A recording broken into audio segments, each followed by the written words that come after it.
Dans quel état d'esprit vous êtes là? Est-ce que vous avez entendu une déclaration ce matin chez nos confrères de Radio Glacée de Christine Lagarde, présidente de la BCE, la Banque Centrale Européenne, qui dit qu'elle redoute qu'il y a un risque préoccupant en cas de chute du gouvernement de François Bayrou?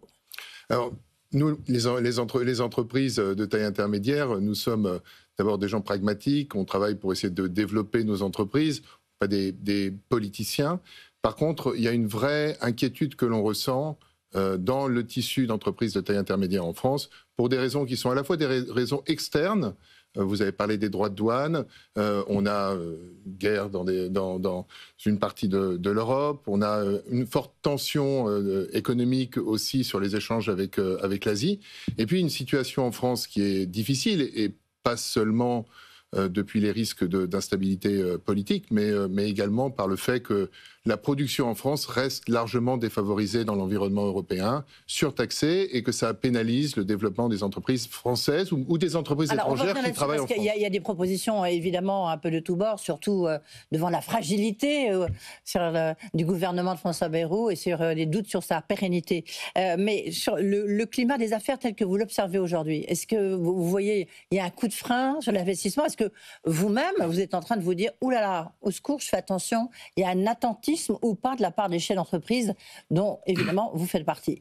Clairement, à l'heure actuelle, il y a un attentisme. Il y a aussi une croissance qui est très faible à l'heure actuelle. Cet attentisme, on ne peut pas le réduire à la peur devant l'instabilité politique. Il est multiple. Il est lié aussi au marché, il est lié au développement, à l'exportation et aux difficultés qu'on peut avoir aujourd'hui, comme vous l'avez dit, à accéder à certains marchés ou aux droits de douane. Mais en tout cas, il est réel, il est fort.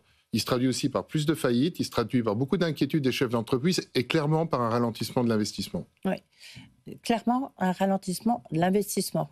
Vous, c'est ce que vous faites chez vous? Mais on est des entreprises familiales, donc on se projette dans le long terme, mais on est aussi des entreprises pragmatiques, on ne dépend que de nous-mêmes, personne ne viendra nous aider si on est en difficulté. On a comme responsabilité aussi de protéger nos équipes.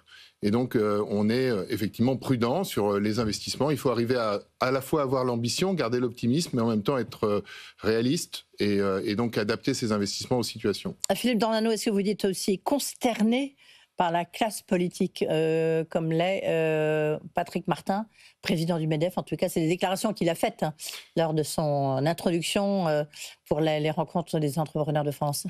C'est pas un métier facile, et je me garderai de porter des jugements drastiques. Ce n'est pas un métier facile d'être politique. D'être politique. Mais par contre, moi, ce que je regrette, je suis pas consterné, mais ce que je regrette, c'est qu'on manque dans notre pays de compréhension des mécanismes économiques. Et on manque dans notre pays de compréhension de ce qui peut faire une meilleure vie pour l'ensemble de nos concitoyens, c'est-à-dire de développer notre activité.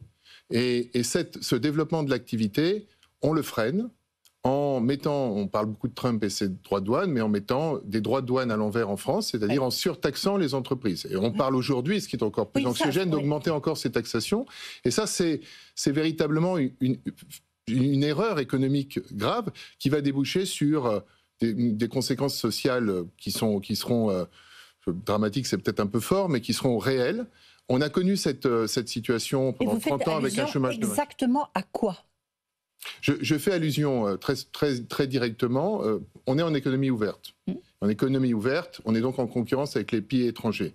L'un des reproches qu'on peut faire à la classe politique, c'est de ne pas se comparer, de ne pas regarder ce qui se passe dans les pays étrangers. Si vous regardez ce qui se passe dans l'Union européenne, nous avons en France à peu près 140 milliards de taxes aides déduites, 140 milliards de taxes de plus sur les entreprises françaises. Ça n'est pas viable. Ça veut dire que durablement, on perd des savoir-faire. On garde peut-être de la cosmétique, des avions, etc. Mais on perd énormément des savoir-faire. On s'est très fortement désindustrialisé.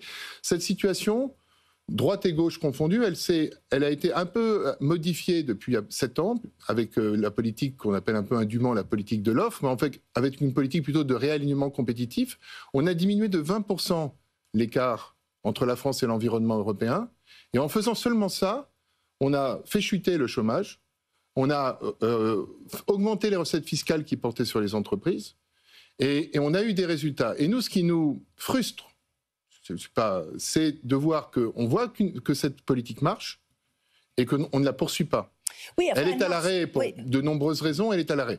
Ça nous inquiète d'autre part de voir que, de surcroît, certains partis politiques maintenant annoncent que non seulement ils ne vont pas la poursuivre, mais ils vont revenir en pire aux erreurs qui ont été faites les 30 dernières années, avec les conséquences, non pas seulement pour les entreprises, mais sociales que ça a généré, c'est-à-dire un chômage de masse en France et une déstructuration de la société française, une perte d'emploi dans nos territoires. Il faudra aller expliquer après aux élus locaux, quel que soit leur bord, qu'on veut mettre en place une politique qui, de nouveau, va créer une paupérisation des territoires. D'accord.